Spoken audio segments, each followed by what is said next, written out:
So it's just after 5:30 a.m. and I'm gonna head to the bus stop. Welcome to my channel. If you don't know me, my name's Amy. I'm a full-time traveler who's been to 40 countries, mostly on my own, while I work remotely. And today I'm going to show you exactly how I crossed the border from Tamarindo, Costa Rica, all the way into Peñas Blancas, Nicaragua. And honestly, it's kind of crazy how it all happened, so you're going to want to stick around to see how I ended up crossing the border. Let's go. I made my way to the bus stop, and it's in the middle of town, so it's pretty easy to find. There isn't really much of a schedule, so I asked the person working at my hostel, and he told me the first bus was at 6. The first bus was really empty at first, of course because of the time, but then it got insanely busy. People started to load on about halfway through. Then I got off and had to switch buses at Liberia station and get on a whole new one to get to the border.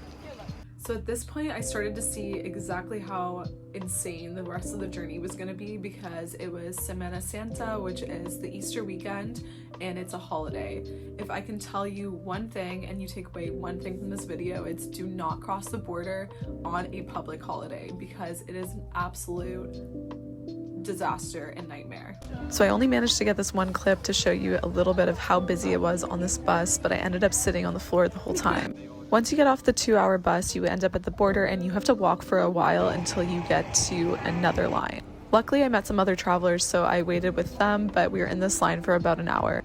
One thing you absolutely need to know when you're crossing the border is that when you get to the border, don't go into that big line, but instead find the line for the exit requirement. You have to pay a fee, and then you'll be able to get back into the really long line and get your stamp. If you don't do this, you might have to go back into line and waste another hour or two just because you didn't pay the fee before leaving. You'll find this little building where you can pay your exit. It's to the right of the border when you get there, and you just pay it in cash, so make sure you have enough on you. Alright, so this is where the story gets a little bit crazy and isn't going to be your typical border crossing.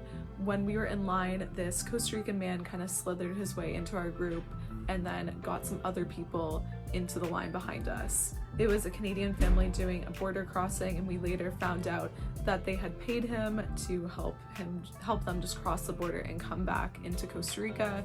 So because we were kind of just being nice and letting them come into line, he also helped us get through the border. Not gonna lie, I was a bit hesitant at first because he was asking for our passports, but I think because there was a family there that had paid him and given their documents over for images, and they had heard of him before and people in the area had used him before, we were like, all right, let's give this a go. Probably not the best decision to make when you're crossing a border, but we did it anyway. So you get your documents stamped, and then you get to the other side, and I guess it's no man's land as well, so you're crossing through and walking for a while. This is the guy that helped us, and we ended up waiting here with the family while he took our documents into the Nicaraguan side. So you typically have to pay an entry fee when you get into Nicaragua. That would be anywhere from 10 to 20 US dollars. I'm not quite sure what it is. It seems like it's always kind of fluctuating. Then once you get to the other side and you've paid that entry fee, you have to walk again, of course. So if you're carrying a heavy backpack like I was, it's a bit of a struggle and can be a long day with all the walking between different bits of no man's land and at the border. Now, to get to other parts of Nicaragua, you're gonna have to either take local transit or a taxi. Because I was balling on a budget, I went for the local bus, which is a chicken bus. I honestly think these chicken buses are really hyped up for tourists that think it's like a really fun local experience. If you've traveled a lot, you'll know that local transportation isn't really that glamorous, and it's a long journey, especially if you're going all the way from the border to Managua, which is what I was doing. This bus to Managua was about 3 hours, and it stopped quite a lot along the way, and it only cost $5.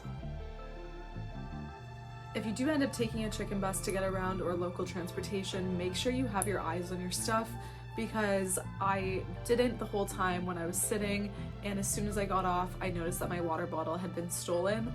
Luckily, it wasn't anything more important like my laptop or my camera that I use all the time for work, but still, it's a bit of a loss and annoying, so make sure you always have your eyes on your things. Most people travel from the border to San Juan del Sur or to Rivas, and then from Rivas you get a little taxi over to San Jorge and you get on the island of Ometepe. Another common travel route is to travel through Managua to get over to Leon, which is above or other more northern parts of Nicaragua. When you actually get to Managua or your final destination, you're gonna have to get a taxi. Make sure you have enough cash on you. They accept dollar or Cordobas. So all in all, this journey from Tamarindo to Managua took about 11 hours.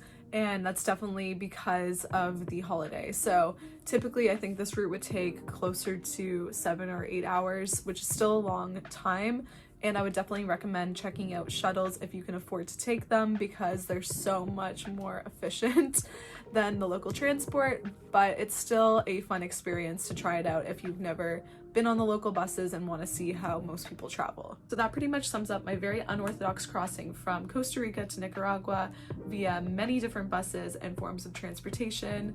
I'll be back posting on this channel every single week from now on, so make sure you subscribe if you want to see more travel content. I'll be doing vlogs, I'll be doing in-depth travel guides, and showing you so many new places in the world that you might not have seen before. If you made it all the way to the very end, thanks so much for watching and being here, and I'll see you in the next video.